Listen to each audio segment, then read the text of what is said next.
twilight of a mediocre career. Arnold Geerdts. Welcome, Arnie. Thank you very much. Thanks for that lovely intro. You weren't going to tell the other one. No. But a lot of young players would come along to us, to my father, and say, I want to go and play on the tour. I want to go and I'm going to go to the tour school and go and play on the Sunshine Tour. And my father would say to him, what sort of scores do you shoot? Guy'd say, no, I'm a scratch handicap, or I'm a 1 handicap, or 2 handicap. My father said, I'm not asking what your handicap is. I'm asking what scores you shoot. And the guy said, no, if I play well, I can break 70. He said, but usually 71, 72, 73, whatever the scores were. And my father had this thing where you take your scores, your average scores that you shoot at your home club. You add 2 shots because you know the golf course. You add 2 shots because you play in the golf course off the normal tees to normal pin placements. And you add 2 shots because they're not the tournament pressure. And that's the difference between playing your home course with your buddies and playing tournament golf. If you're shooting 72s on any of the main tours, you're going to starve. In other words, if you can't be shooting 64s and 65s and better on your home course, and I'm talking about a normal golf course. Okay, I'm not talking about Glendower.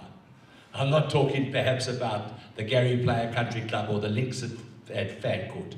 Okay, I'm talking about a normal golf course. If you play golf at Polokwane Golf Club, or you play at Pretoria Country Club or Wingate or Wanderers or Parkview, a normal course like that, if you can't shoot better than 66 every time you play, you better not be thinking about going to play against Tiger Woods and Ernie Els and Justin Rose and Jordan Spieth and the rest of them, because you aren't going to compete. I don't know whether you agree with me, Michiel. Thank you for that, Dale. Yes, I agree 100%. I actually wrote down a note here.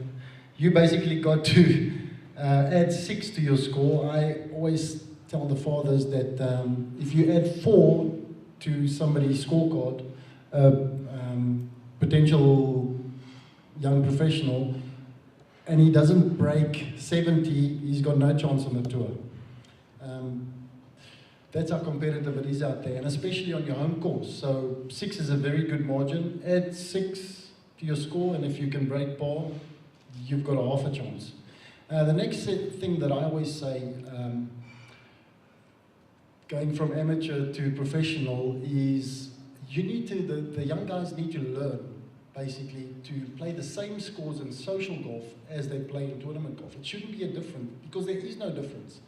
The only difference is there's signage out there, there's spectators, and it's more official. I remember when I started playing better golf,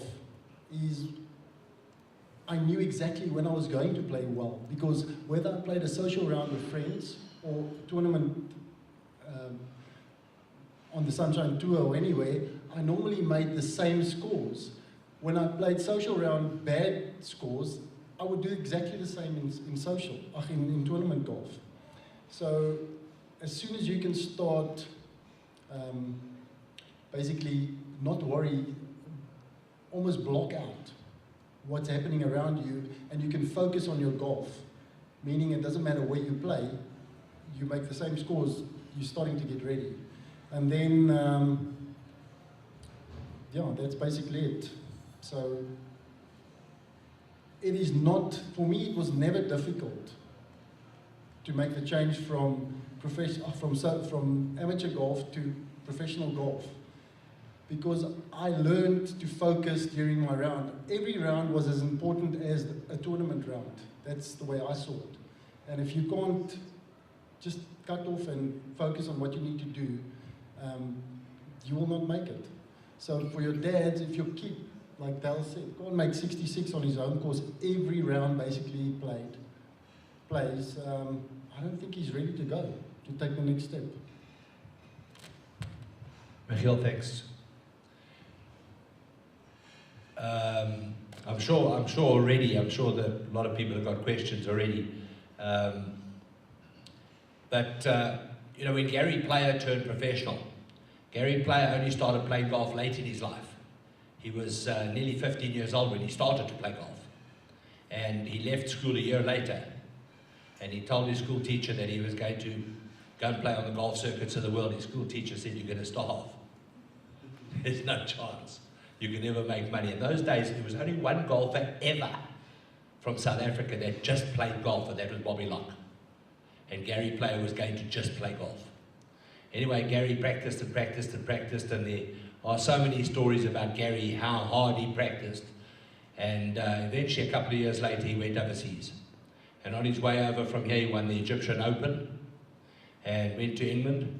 And he'd been in England a couple of weeks, and one of the top British players called him aside and said to him, "Gary, I've got some advice for you." And Gary's big brown eyes got even bigger. And he said, "What is the advice you've got?" He said, "Gary, if I was you, I'd get on the next aeroplane back to South Africa. And I'd go and get myself a job, because you're never going to be a golfer." Well, how wrong was he?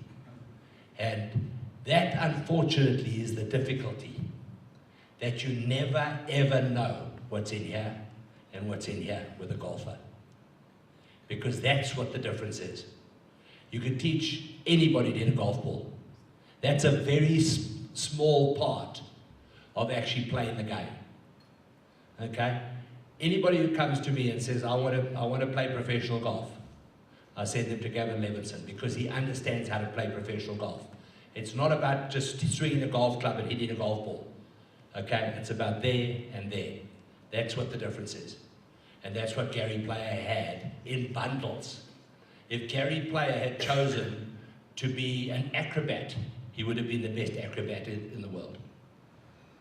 He would have been the best at anything he chose to be, because he was so strong-minded and had such determination.